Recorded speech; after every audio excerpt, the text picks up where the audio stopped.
Since we tied the knot, my husband, a real mama's boy, never lifted a finger around the house. When I mentioned I was heading out on a business trip, he freaked out, saying, "Who's gonna take care of me?" After a big blow-up, I left for my week-long trip. When I got back, there was a filled-out divorce form and a note for me. It said, "Since you ditched the housework, I'm heading back to my folks. Check out the divorce papers and think things over." Reading this, my blood boiled. The nerve of him, leaving a divorce threat. But then, I started to cool off. After all, I had been thinking that maybe divorce wouldn't be the worst idea. Perhaps this was a sign. Heck, I'll just file them. And that's exactly what I did. The next morning, my miffed husband burst in, asking, "Hold on, where are the divorce papers?" "Oh, I filed them." What came next was my clueless husband making a scene, sobbing uncontrollably. I'm Kelly, 30 years old. I got married a year ago, and I'm a working housewife. After college, I worked hard at a big company. Before I realized, I was nearing 30, with no boyfriend in sight. My folks were always on my case about settling down. So, I grudgingly joined a dating agency. That's where I bumped into Ray, who'd later become my husband. Ray, a couple of years my junior, worked at a mid-sized firm. I was drawn to his soft-spoken nature, and after some dates, we got serious, thinking about the long haul. During our dating phase, he was the model boyfriend, always respecting my views. We never butted heads, so when he proposed to me, I joyfully said yes. We were officially engaged. Visiting my folks, they reminded us, "Marriage is for keeps. Kelly, always be there for Ray. Ray, look after Kelly. Okay?" I acknowledged them, and Ray paid close attention. Then, we dropped by Ray's folks. His dad, Drew, greeted me warmly. "I've heard so much about you from my boy. It's great to finally meet you." His mom, Sally, poised yet reserved, questioned, "Ray, is this the one?" "Yup, Mommy. I want to marry her." I was a bit stunned. Did he just call her Mommy? Seriously? I imagined someone younger. Maybe a tad more girly? Even though I was older and had short hair, I was stunned she'd be so blunt. Drew stepped in. "Enough with the comments. I'm sorry, Kelly." Sally held her tongue. Drew pressed on. "We're very happy about your marriage. But just know..." Huh? "Ray's had it pretty easy living here. He might be a handful. Kelly, you sure about this? I've got my doubts." I responded, "I adore Ray's soft side. I know we'll have each other's backs." He gave a nod and told Ray, "Starting a family's a big deal, son. Step up and keep her happy." "All right, Dad." Ray, looking dead serious, nodded. Our meetup with Ray's parents wrapped up, and soon after, we made our marriage official. We had a low-key wedding and began our journey as a married couple. My parents surprised us with a condo. As we settled into marital bliss, it hit me. Ray couldn't do any chores. One day, he set his alarm for 7, but stayed knocked out. I was already doing laundry and making breakfast. No matter how much I tried waking him, he didn't budge. At last, after tossing his covers and giving him a shake, he stirred. Whoa, it's 7:30 already. Why didn't you get me up? I did. Your alarm was blaring too. Now, eat your breakfast. Wiping his eyes, he made his way to the dining table and began griping about the breakfast I made. Hey, Kelly, this egg's too runny. Is that a big deal? I can't eat it unless it's well done. Do it over. He blurted this out while I was in the middle of hanging laundry. Holding back my frustration, I retorted, "Then don't eat." Why would you say that? And this coffee's burning hot.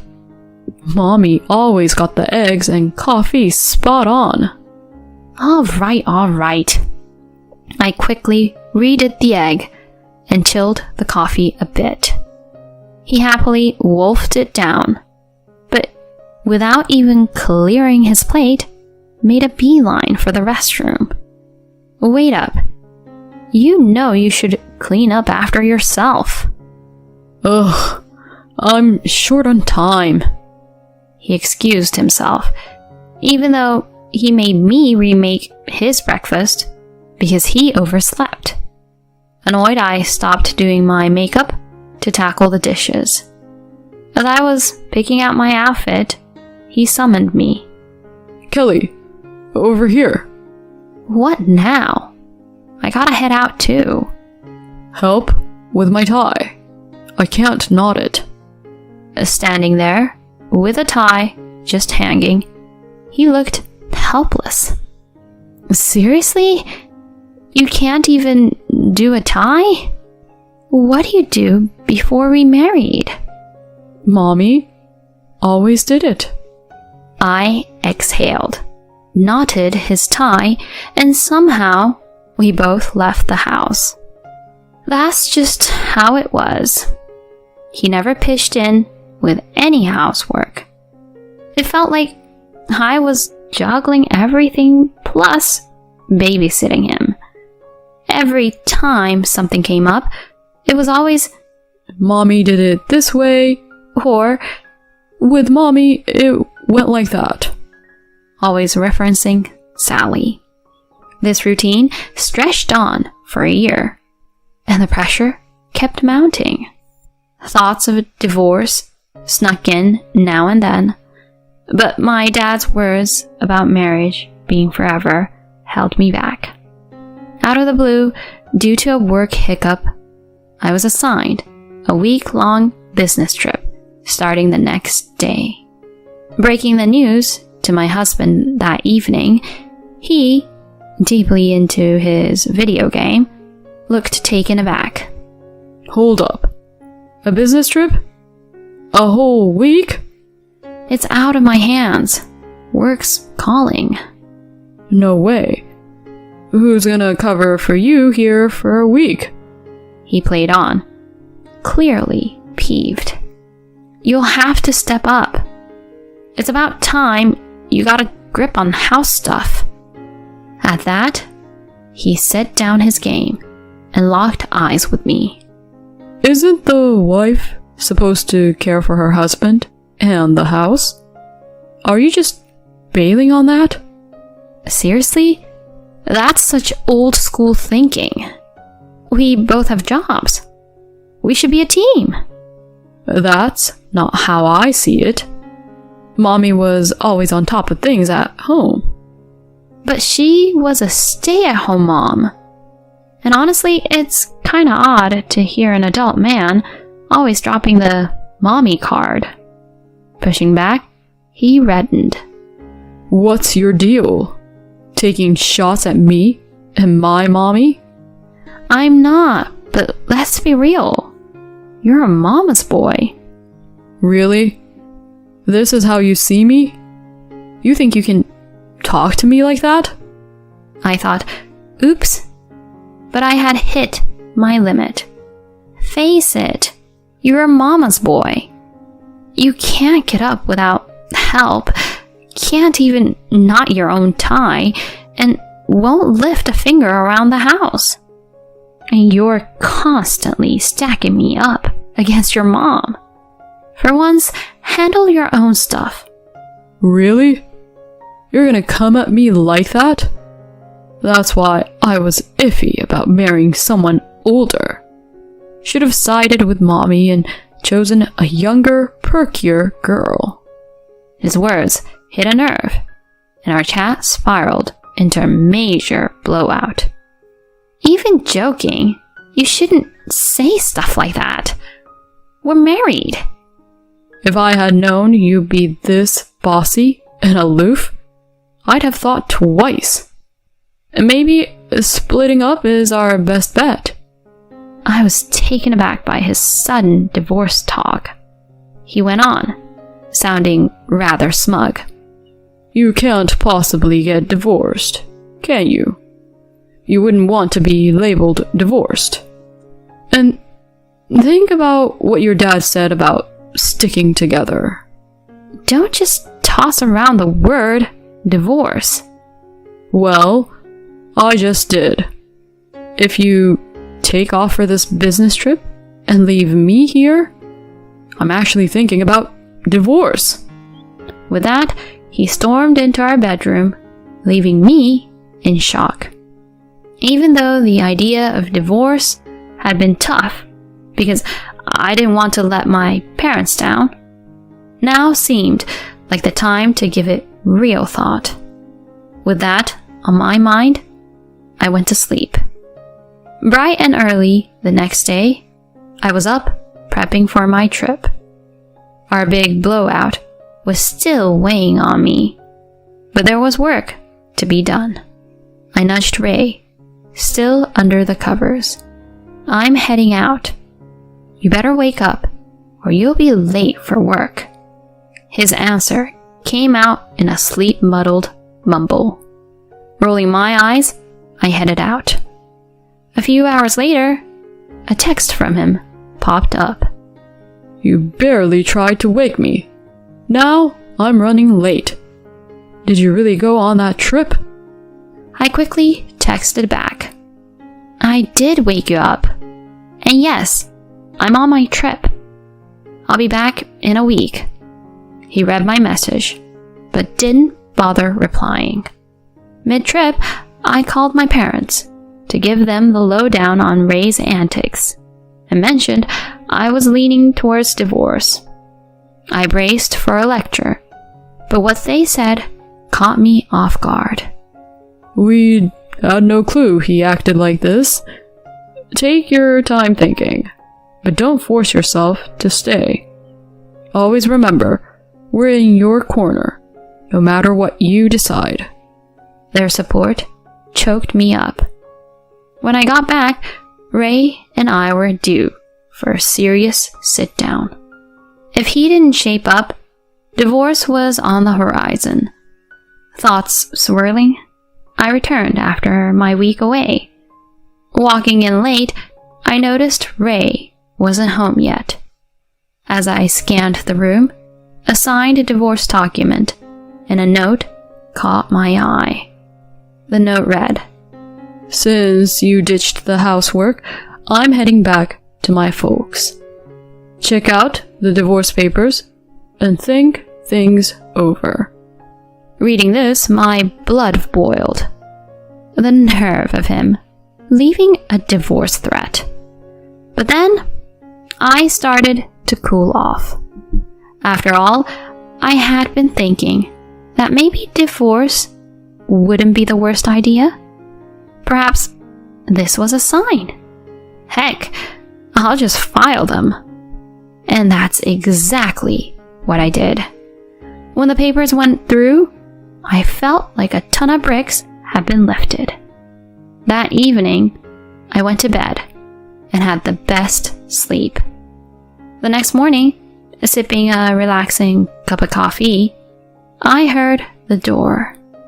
In walks Ray. Kelly, why didn't you come to my folks' place to apologize to me? What's gotten into you? He was steaming. Then, spotting the empty spot where the divorce papers had been, his eyes widened. Hold on. Where are the divorce papers? Oh, I filed them. You did what? He looked like he'd been slapped. You really went through with it? Thanks for signing them. Made everything smoother. You can't be serious. You actually went all the way? Have you lost your mind? Seeing how collected I was, he lost his cool. That's it. I'm calling my parents. Sure, knock yourself out. An hour later, Sally and Drew showed up at our place. Sally, spotting me right away, dramatically exclaimed, "You! How could you just divorce Ray like that? What's your deal?" I replied, coolly, "If he had the divorce papers all filled out and ready to go, doesn't that mean he wanted out? Is that an issue?" "How can you be so bold when you're just his wife?" But Drew quickly cut her off with a firm, Enough. The room went still as Drew asked, Kelly, can you walk us through what happened? I agreed and detailed his past antics, our spat right before I left, and the divorce papers he left behind. I was at my wit's end. It seemed like he wanted a divorce, so I went with it. I held Drew's gaze while explaining. He paused, mulling it over. Ray piped up. Mommy, Dad, come on. Can't you see she's out of line? Tell her off. Sally jumped in. "Oh, Ray, my poor baby. She's so hasty. You should reverse the divorce right now." "There's no reversing. Our divorce is done and dusted. We're basically strangers now." Sally's face flushed, and she tried to respond, but Drew stepped in again. Zip it. Kelly, I apologize for Ray's behavior. Ray, eyes bulging, got an earful from his dad. You bonehead? I knew you had issues, but this is next level. Using divorce papers as a threat? Unbelievable. You had it coming, Ray. "Hold on." Sally tried to interject, but he kept going. It's partly on you. You spoiled him. Watch out. If you keep this up, I might divorce you next. Sally was taken aback, muttering, Divorce? Drew pivoted back to me, looking very sorry. Kelly, I regret the trouble our clueless son caused you. Please, move on and find joy. Thanks, Drew. With that, Drew took off, practically dragging a whimpering Ray with him. Word got around that he severed ties with his own son. Ray ended up in a dingy apartment, living alone for the first time. His place was a disaster, and being habitually late got him booted from his job. Sally, always butting into Ray's affairs, was caught by her husband, and they genuinely split. Now, she's living with Ray, hustling in low-end jobs to get by. I don't see a turnaround for them in sight. They are no longer my concern. As for me, I've got a condo to myself, and I'm focused on my career. Without Ray dragging me down, the place feels so much more open, and my job's going better than ever. I'm excited for whatever's next for me.